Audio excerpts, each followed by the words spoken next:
warm season grasses, subtropical grasses, C4 type grasses. The grasses that love to grow in warm climates go by a few different names, but they all have one thing in common, a compound called oxalate.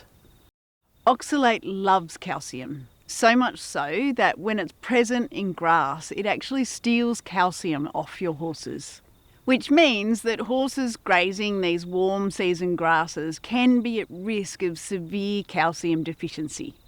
The calcium deficiency is so severe that eventually bones get brittle and will eventually break. Or muscles will stop working to such an extent that horses can no longer stand up. The onset of calcium deficiency in many cases is slow and insidious, and it creates nondescript and often varying symptoms that are frequently misdiagnosed.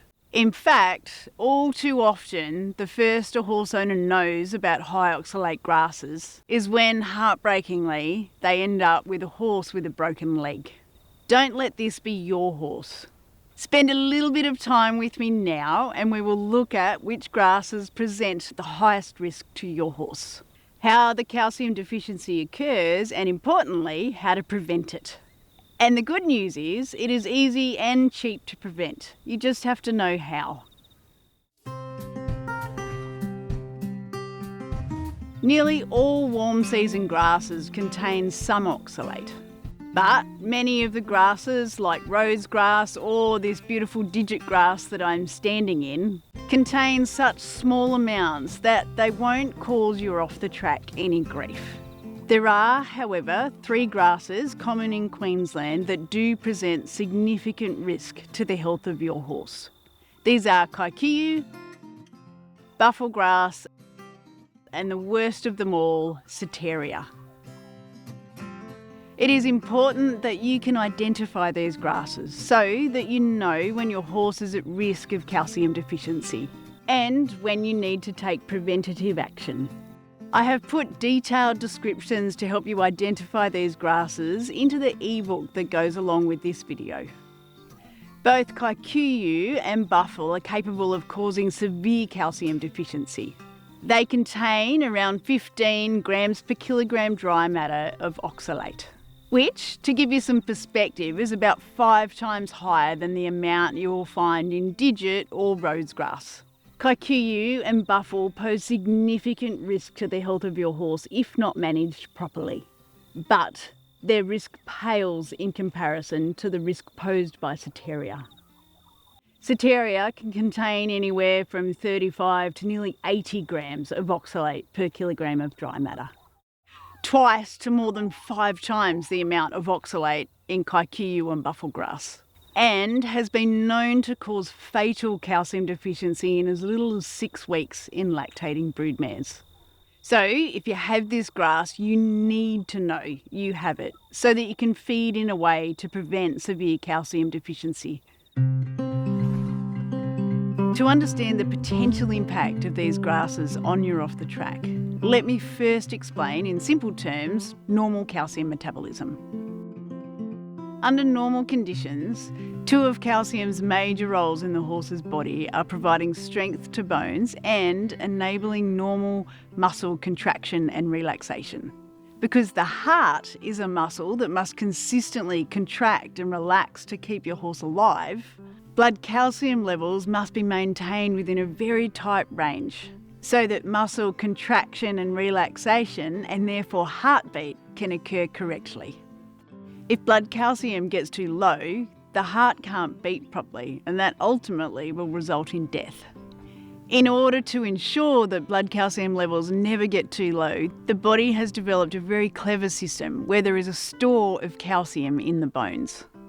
Should blood calcium levels start to drop, calcium is released from the bones to top up the blood levels. Then, when there is excess calcium from the diet, the bones top up their calcium stores.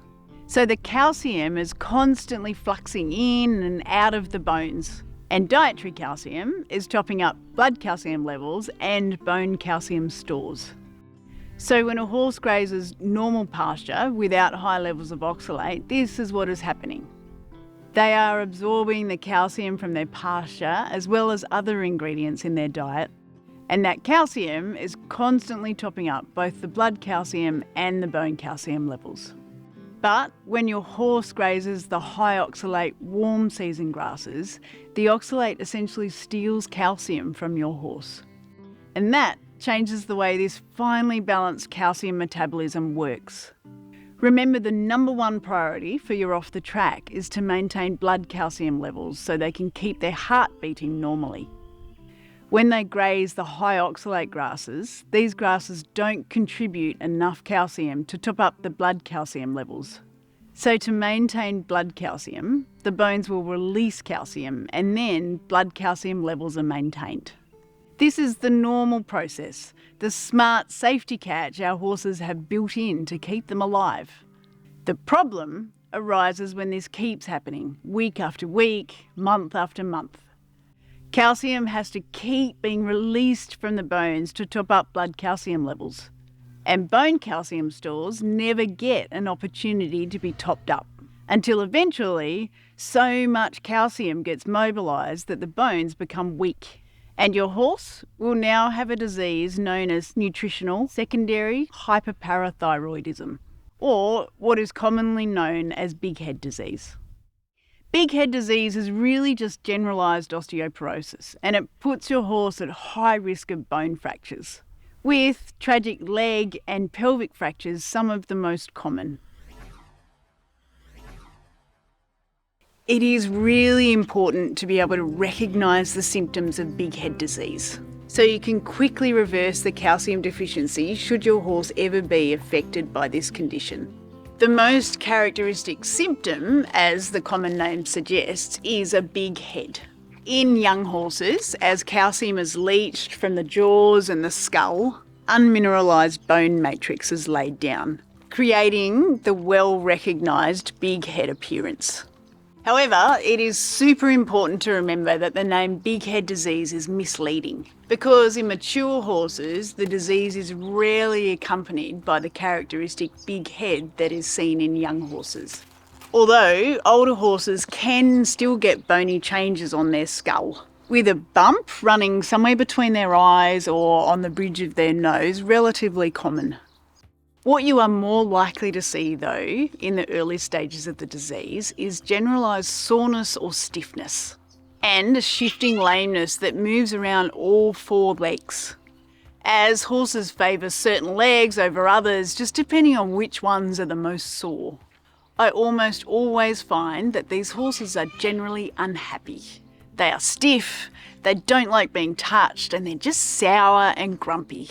And when the calcium deficiency is severe, you may find they become reluctant to move, or they start to move with an odd gait. Their coat will often become rough. They may lose weight and do poorly even when being fed plenty of feed, and their hoof health may suffer. And when the disease is well progressed, their teeth can fall out. One common symptom that is almost always misdiagnosed is noisy breathing. The nasal passages become restricted, creating odd breathing sounds, especially when your off the track is working.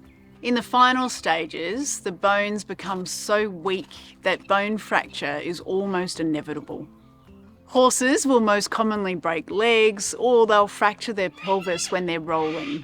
If they are lucky to escape fracture, it is possible for the disease to deplete the bones of calcium so much that blood calcium levels can no longer be maintained, resulting in horses that are unable to stand up and ultimately ending with heart failure and death. All of it is heartbreaking, but the good news is it is also all preventable. First things first, if your horse is already symptomatic, you need to seek out an experienced nutritionist and your veterinarian, who can both help you to manage your horse's recovery. During recovery, you will need to limit the intake of any high oxalate grasses and increase your horse's calcium, magnesium and phosphorus intake to allow them to replenish their bone mineral reserves. If you're stressing because you recognise some of these high oxalate grasses and are worried about your horse, don't panic. You are in exactly the right place. Preventing severe calcium deficiency is easy and cheap. The main thing you have to do is add more calcium to your off-the-tracks diet. Simple. Except it needs to be done properly, with enough calcium added to prevent the disease and enough magnesium and phosphorus to keep the ratios of these minerals correct in the diet. There are a number of ways you can add additional calcium to your off-the-tracks diet. One of the most useful is to feed lucerne hay. Lucerne has a double positive effect. It reduces pasture intake and therefore reduces oxalate intake, and it adds calcium to the diet. In fact, lucerne hay is so useful for preventing calcium deficiency, I recommend always feeding it to horses on high oxalate pastures. And you can use one of the following options for adding additional calcium, while keeping it in balance with magnesium and phosphorus. You can feed a specialised balancer pellet that is designed specifically for horses grazing high oxalate pastures. Add your own calcium, magnesium and phosphorus using ingredients like limestone, magnesium oxide and dicalcium phosphate. Use a specially formulated calcium supplement that is designed specifically for horses grazing high oxalate pastures, or provide calcium, magnesium and phosphorus as a loose lick to horses who aren't supplementary fed every day.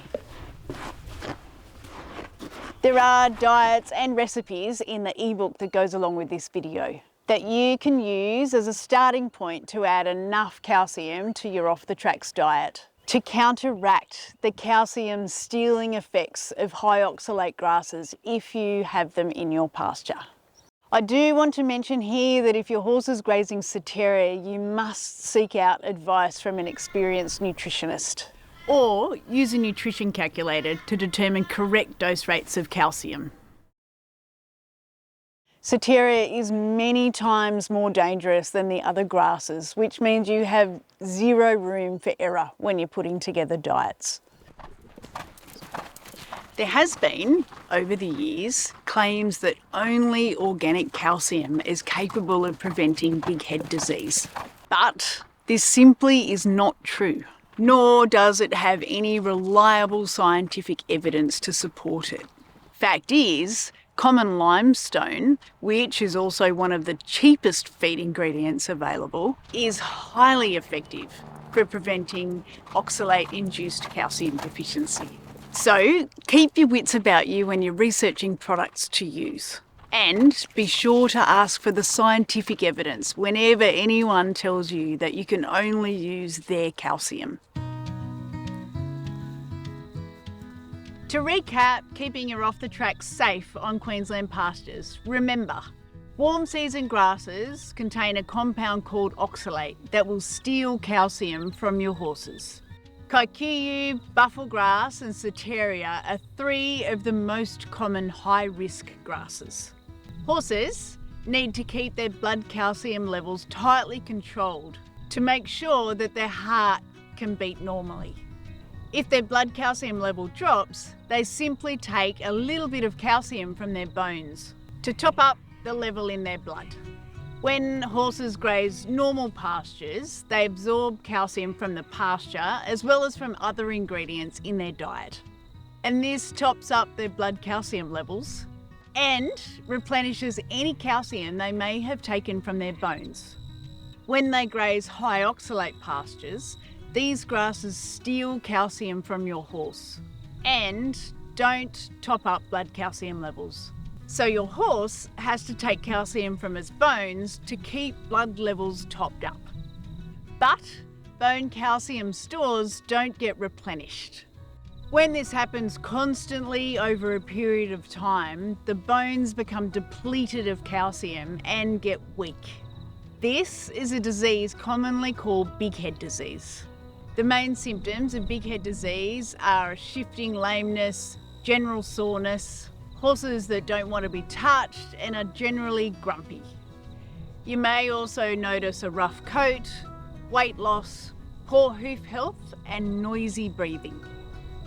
Preventing big head is as simple as increasing the amount of calcium in your off-the-tracks diet and keeping calcium in the right ratio with magnesium and phosphorus. There are diets in the ebook that goes along with this video that you can use as a starting point for developing diets with enough calcium to counteract the calcium stealing effects of the oxalate in some Queensland pastures to keep your off the track safe.